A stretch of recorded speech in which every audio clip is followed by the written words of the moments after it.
வாழ்க வளமுடன். எல்லாருக்கும் வணக்கங்க நண்பர்களே. இந்த பதிவில் நம்ம பார்க்கக்கூடியது மீன ராசியில் பிறந்த நண்பர்களுக்கு வரக்கூடிய புரட்டாசி மாதத்தில் இந்த பிரபஞ்சம் எந்த மாதிரியான ஒரு மாற்றங்களை தரப்போகுதுன்றது பற்றி தானுங்க ஆதாரபூர்வமாக இந்த பதிவில் நம்ம பார்க்க போகிறோம்.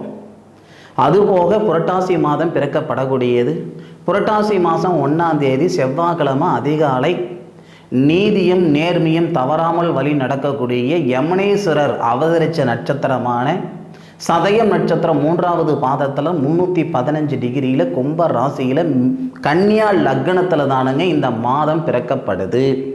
அப்படி பிறக்கப்படக்கூடிய புரட்டாசி மாதம் மீன ராசியில் பிறந்த நண்பர்களுக்கு சாதகமாக இருக்குமா அல்லது பாதகமாக இருக்குமா? மீன ராசிக்கு அதிபதி குரு பகவான். மீன ராசிக்கு 3வது பாவகத்தில் குரு பகவான் இருக்கார். இது வரைக்கும் கிட்டத்தட்ட ஒரு 6 மாத காலமாக மீனராசி நண்பர்களுக்கு எந்த விதமான ஒரு இம்ப்ரூவ்மெண்ட்டும் இருந்த மாதிரி எனக்கு தெரியல. யாரோ பிழைக்கிறதுக்கு நாம் கஷ்டப்படுற மாதிரியும் உழைப்பு மட்டுமே போடுற மாதிரியும் உயர்வு இல்லாத மாதிரியும் ஏதோ ஒரு மிஷின் வாழ்க்கை வாழ்கிற மாதிரி தான் இந்த நிமிஷம் வரைக்கும் இருந்துக்கிட்டு இருக்கோம். அதுக்கு காரணம் என்னன்னா, மீன ராசியில் இருக்கக்கூடிய ராகு உத்திராடம் நட்சத்திரம் 3வது பாதத்தில் 342 டிகிரியில் ராகு இருக்கிறார். என்னதான் நல்லதே செஞ்சாலும் கெட்ட பேர் தான் வரும். மற்றவங்கெல்லாம் 8 மணி நேரம் வேலை பார்ப்பாங்க, நம்ம 12 மணி நேரம் வேலை பார்த்தாலும் நல்ல பேர் கிடையாது. அதுபோக உங்களுடைய ராசிக்கு மீன ராசிக்கு 12வது பாவகத்தில் இருக்கக்கூடிய சனி பகவான் மாடு கறக்கிறதுக்கும் பூனை குடிக்கிறதுக்கும் கரெக்டாக இருக்குது. 1ஆம் தேதி சம்பளம் வருதோ இல்லையோ, நமக்கு 30ஆம் தேதி செலவு ரெடியாக இருக்குது. சம்பளம் வந்ததுக்கப்புறம் செலவு கிடையாது, சம்பளம் வரத்துக்கு முன்னாடியே செலவு ரெடியாக இருக்குது. சம்பளம் 10,000 ரூபாய் அப்படின்னா செலவு 12,000 ரூபாய்.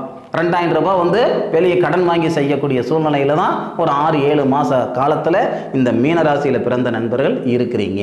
ஆணாக இருந்தாலும் சரி, பெண்ணாக இருந்தாலும் சரி, இதுதான் உண்மை. அப்போது ராசிக்கு 3வது பாவகத்தில் வேற குரு, ராசிநாதன் பகையாக இருந்தார். ராசிநாதன் யாருடைய சாரத்தில் வேற இருந்தார்? இதுக்கு முன்னாடி சந்திரனுடைய சாரத்தில் இருந்தார். ரோகிணி நட்சத்திரம் அப்படின்ற ஒரு சந்திர பகவானுடைய சாரத்தில் இருந்தார். இது எல்லாமே நமக்கு பாதகத்தை தான் கொடுத்தது. இது வரைக்கும் அது பார்த்துக்கிட்டு தான் இருந்தீங்க. என்னடா பண்ணுறது அப்படின்ற மாதிரி பார்த்துக்கிட்டு இருந்தீங்க. 10,000 ரூபாய் கடன் 20,000 ரூபாய் ஆச்சு, 20,000 ரூபாய் கடன் 60,000 ரூபாய் ஆச்சு, 60,000 ரூபாய் கடன் 1,00,000 ரூபாய் ஆச்சு. இதுதான் நடந்தது இந்த நிமிஷம் வரைக்கும். ஆக இந்த புரட்டாசி மாதத்தில் 100% மாற்றங்கள் வரும். எந்த வகையில் மாற்றம் வரும் விளக்கமாக சொல்கிறேன், கேட்டுக்கோங்க. ஃபஸ்ட்டு சூரிய பகவானுடைய பார்வை உங்கள் மேலே படக்கூடிய ஒரே மாதம் இந்த புரட்டாசி மாதம்தான். மீனராசி நண்பர்களுக்கு அதிபதி குரு பகவான். குரு பகவானுடைய பார்வையில் தான் சூரிய பகவான் இருக்கார். அதாவது புரட்டாசி மாதம் முதல்ல இருந்து கடைசி வரைக்கும் மாதம் முழுவதும் சூரிய பகவான் கன்னி ராசியில் சஞ்சரிப்பார். கன்னி ராசியில் 150 டிகிரியிலிருந்து 180 டிகிரி வரைக்கும் சூரிய பகவான் வருவார். உத்தரம் நட்சத்திரம் 2வது பாதத்தில் இருந்து உத்தர நட்சத்திரம் 3வது பாதம் 4வது பாதம், அஸ்தம் நட்சத்திரம் 4 பாதம், சித்திர நட்சத்திரம் 1 பாதம் 2வது பாதம், இந்த மாதிரி 9 பாதம் கன்னி ராசியில் சூரிய பகவான் பயணிச்சுட்டு வருவார். அப்போது மாத தொடக்கத்திலேயே 7வது பாவகத்துக்கு அதிபதினு சொல்லக்கூடிய புதன் சூரியனுடைய வீட்டிலையும் சூரியன் புதனுடைய வீட்டிலையும் கிரக பரிவர்த்தனை செய்திருக்காங்க. பகை நீங்கும், நோய் நொடிகள் குறையும். நமக்கு முன்னேற்றத்துக்கு முட்டுக்கிட்டே நிறைய பேர் இருக்காங்கல்ல. நமக்கு நல்லது செய்கிறதுக்கு 4 பேர் இருக்கிறானுங்களோ இல்லையோ, கெட்டது செய்கிறதுக்கு 40 பேர் இருக்கிறானுங்க. அப்போது நம்மளுடைய முன்னேற்றத்துக்கு முட்டுக்கட்டையாக இருக்கக்கூடிய அந்த நபர்களோ அந்த செயல்களோ விலகும். தடையாக இருக்கக்கூடியவங்க, முட்டுக்கட்டைனா என்னன்னு தெரியலைங்க அப்படின்னா, தடையாக இருக்கிறவங்க, முன்னேற்றத்துக்கு தடையாக இருக்கிற நண்பர்களோ அல்லது ஒரு செயலோ அது விலகிறதுக்கான நேரகாலங்கள் இந்த நேரகாலங்கள். அதுபோக உச்சந்தலையிலிருந்து உள்ளங்கால் வரைக்கும் என்ன நோயினே தெரியலைங்க. காலையில் நல்லா இருக்கிறேன், சாயந்தரம் படுத்துக்கிறேன், சாயந்தரம் நல்லா இருக்கிறேன், காலையில் படுத்துக்கிறேன், ஏதோ ஒரு சங்கடம் கொடுத்துக்கிட்டே இருக்குதுங்க 6 மாத காலத்தில் இருந்து அப்படின்னா, சூரிய பகவானுடைய பார்வை நம்ம ராசி மேலே படுவதால் சூரியனை கண்ட பனித்துளி போல விலக போகுது உடம்புல இருக்கிற சங்கடம். சூரிய பகவானுடைய பார்வை நம்ம ராசி மேலே முழுமையாக படும் தருணத்தில் அந்த சூரியனை கண்ட பனித்துளி எப்படி கரையமோ அந்த மாதிரி கரைய போகுது நம்ம உடம்புல இருக்கக்கூடிய தொந்தரவுகள். அது பார்த்துக்கிடுங்க. நிச்சயமாக 100% சொல்கிறேன். இது வரைக்கும் நீங்கள் எடுத்த வைத்தியம் உங்களுக்கு கை கொடுத்துதா கை கொடுக்கலையா எனக்கு தெரியல. இந்த நேரத்தில் நிச்சயமாக உங்கள் உடல் ரேகத்தில் இருக்கக்கூடிய சங்கடங்கள் சரியாகும், மன அழுத்தம் சரியாகும், அதுபோக பொருளாதாரத்தில் இருக்கிற சங்கடமும் சரியாக போகுது. எப்படி சரியாக போகுது?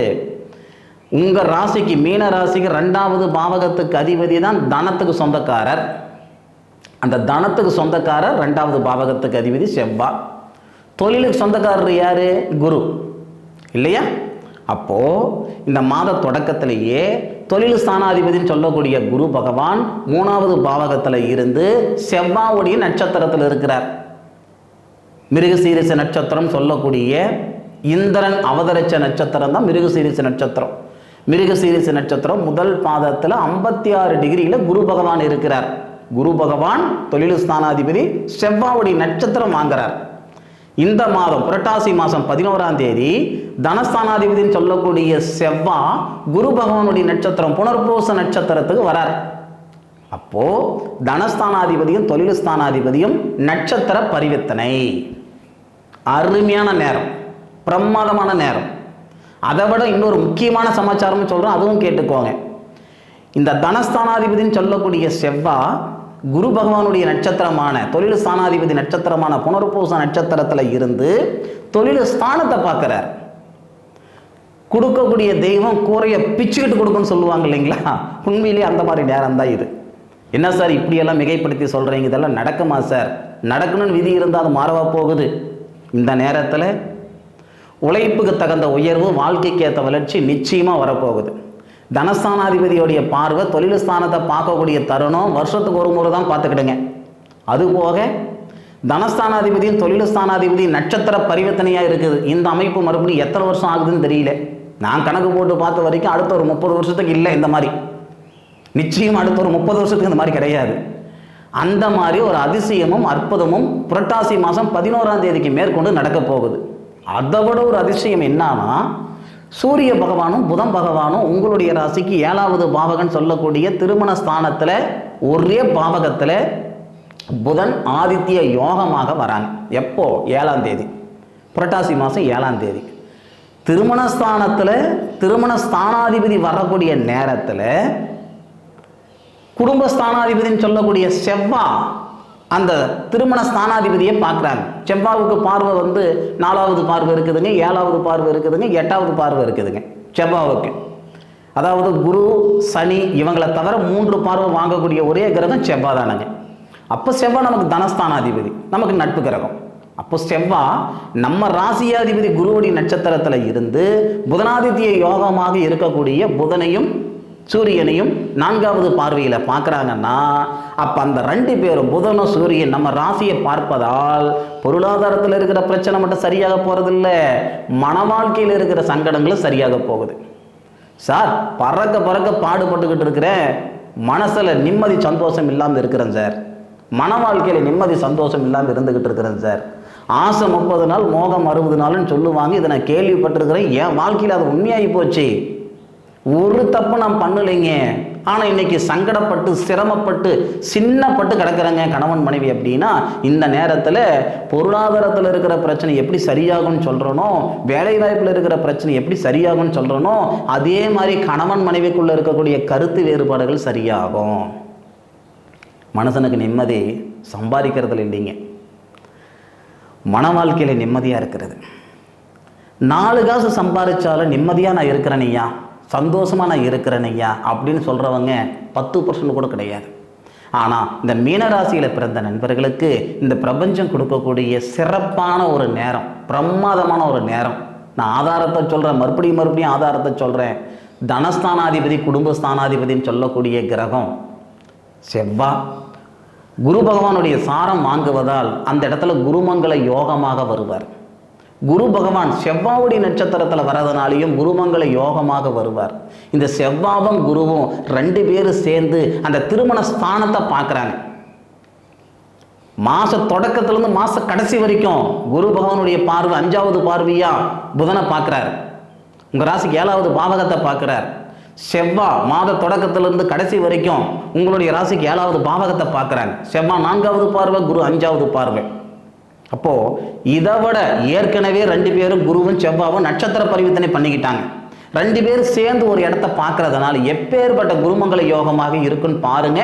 நம்ம நேரம் 7வது பாவகத்திலையும் ஒரு யோகம் புதனாதித்ய யோகமாக இருக்கு.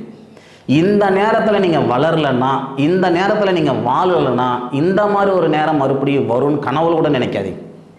ஐயா, சம்பாதிக்கிறதுன்றது எல்லாராலையும் முடியுங்க. சத்தியமாக எல்லாராலையும் முடியும் சம்பாதிக்கிறது. அவங்க திறமைக்கு தகுந்த மாதிரி, அவங்க உழைப்புக்கு தகுந்த மாதிரி சம்பாதனை வந்துக்கிட்டு தான் இருக்குது, இல்லைன்னு சொல்ல முடியாது. சாதிக்கிறது அப்படி கிடையாதுங்க. 1000 பேர் சம்பாதிச்சா அதில் 2 பேர் சாதிக்கிறவங்க பெரிய விஷயம். மாதம் அந்த மாதத்தோடைய கமிட்மெண்ட்டு முடிக்கிறதுக்குள்ளே நாக்கு தள்ளும் நிறைய நண்பர்களுக்கு. அதில் எங்கிட்டு போய் சாதிக்கிறது? ஆனால் மீனராசியில் பிறந்த நண்பர்களுக்கு இந்த நேரம் சாதிக்கக்கூடிய ஒரு தருணமாக இருக்கும். இந்த நேரத்தில் நீங்கள் போடக்கூடிய உழைப்பு, நீங்கள் போடக்கூடிய ஒரு விதை தான் எதிர்காலத்தில் மிகப்பெரிய விருட்சமாக வரப்போகுது. இன்றைக்கி ஒரு கார்ப்பரேட் நிறுவனம் இருக்குது அப்படின்னா 1000 பேருக்கு வேலை கொடுத்துக்கிட்டு இருக்கிறாங்க. 2000 பேருக்கு இன்றைக்கி வேலை கொடுத்துட்டு இருக்கிறாங்கன்னா அந்த நிறுவனம் ஒரு காலகட்டத்தில் 1லேருந்து தான் 10க்கு வந்திருக்கும். எடுத்த உடனே ஒரு நிறுவனம் 10க்கெல்லாம் வந்திருக்காதுங்க. 2000 பேர் எடுத்த உடனே இன்றைக்கி வேலை கொடுத்துருக்க மாட்டாங்க. ஆரம்பத்திலிருந்து படிப்படியாக தான் மேலே வந்திருக்கும். 1லேருந்து தான் 9. அந்த மாதிரி மீனராசியில் பிறந்த நண்பர்கள் இந்த மாதத்தில் நீங்கள் செய்யக்கூடிய செயல், எடுக்கக்கூடிய முடிவு எதிர்காலத்தில் மிகப்பெரிய வளர்ச்சியாக இருக்க போகிறீங்க. அதில் எந்த விதமான ஒரு மாற்று கருத்தும் கிடையாது. எங்கள் ஊரில் ஒரு பழமொழி சொல்லுவாங்க, பண்ணையை வச்சவன் பார்த்துட்டு செத்தான், தென்னையை வச்சவன் தின்னுட்டு செத்தான்ட்டு. அதுக்கு அர்த்தம் எத்தனை பேருக்கு தெரியும்னு எனக்கு தெரியல. பண்ணையை வச்சவன் பார்த்துட்டு செத்தான்னா பனைமரத்தை வச்சவங்க பார்த்துட்டு போனாங்க, தின்ட்டு போகலை. தென்னையை வச்சவங்க அப்படின்னா தென்னை மரம், தென்னையை வச்சவங்க தின்னுட்டு போனாங்கன்னு சொல்லுவாங்க. சரிங்களா? தென்னை மரம் காய்க்கிறதுக்கு 5 வருஷம், ஆனால் பனைமரம் காய்க்கிறதுக்கு 40 வருஷம் 30 வருஷம். சரியா? அப்போ இந்த நேரத்தில் நீங்கள் போடக்கூடிய ஒரு செயல் உங்களுடைய சங்கதிகளுக்கு சிறப்பாக இருக்கும். உங்களுடைய சங்கதிகளுக்கு 100% எங்கள் அப்பா இது செஞ்சுட்டு போனார், எங்கள் தாத்தார் இது செஞ்சுட்டு போனார் அப்படின்னு சொல்கிற அளவுக்கு மிகப்பெரிய ஒரு நேர காலங்கள் இந்த நேரத்தில் இருக்குது. சாமி சத்தியமாக சொல்கிறேன், இந்த நேரத்தில் இது எல்லாரும் சொல்கிற மாதிரி மாத பலனாக நினச்சிக்காதீங்க. இந்த நேரத்தில் நீங்கள் செய்யக்கூடிய செயல் உங்கள் சங்கதிகளுக்கு சிறப்பாக இருக்கும். பார்த்துக்கிடுங்க. பிரமாதமான ஒரு நேரம். இந்த நேரத்தில் மட்டும் உங்களுடைய சுய ஜாதகம் ஒரு 5% சப்போர்ட் பண்ணால் உங்களுக்கு போதுமானது. 5% கூட வேண்டாம், 2% சப்போர்ட் பண்ணால் கூட போதுமானது. பிரமாதமான அனுகூலம் ஏற்படும். அதில் மாற்றுக்கிறதே கிடையாது. சரிங்களா? நீங்கள் எத்தனை ஜோசிகாரர்கிட்ட வேணும்னாலும் செக் பண்ணிக்கோங்க. நான் சொன்னது தப்புன்னு ஒருத்தர் சொன்னால் கூட நான் வீடியோவே போடலிங்க. அவ்வளோ அருமையான நேரம், அற்புதமான நேரம் இந்த புரட்டாசி மாதத்தில் மீனராசி நண்பர்களுக்கு வரப்போகுது. 7 ரச்சனை இருக்குது, கண்டுக்காதீங்க. அது ஒரு பக்கம் கிடக்கட்டும். 3வது பாவகத்தில் குரு இருக்கிறார், இல்லைன்னு நான் சொல்லலையே, அதுவும் ஒரு பக்கம் கிடக்கட்டும். உங்கள் ராசியிலே ராகு இருக்கிறார், அதுவும் ஒரு பக்கம் கிடக்கட்டும். இந்த நேரம் பிரமாதமான நேரம், பயன்படுத்திக்கோங்க. சரிங்களா? சரி நண்பர்களே, இந்த பதிவு நிச்சயமாக மீனராசியில் பிறந்த நண்பர்களுக்கு ஒரு பயனுள்ள ஒரு பதிவாக இருக்கும் அப்படின்னு நான் மனசார நம்புறேனுங்க. இந்த பதிவு பற்றி உண்டான கருத்துக்களை கமெண்ட் பாக்ஸில் பதிவு பண்ணுங்க. மீண்டும் அடுத்த ஒரு அற்புதமான தருணத்தில் உங்கள் அனைவரையும் சந்திக்கும் வரை உங்களிடமிருந்து விடைபெறுவது உங்கள் வீட்டு ஜோதிட நண்பனான மா காளிதாஸ் மணிகண்டன். திருச்சிற்றம்பலம். வாழ்க வையகம், வாழ்க வளமுடன்.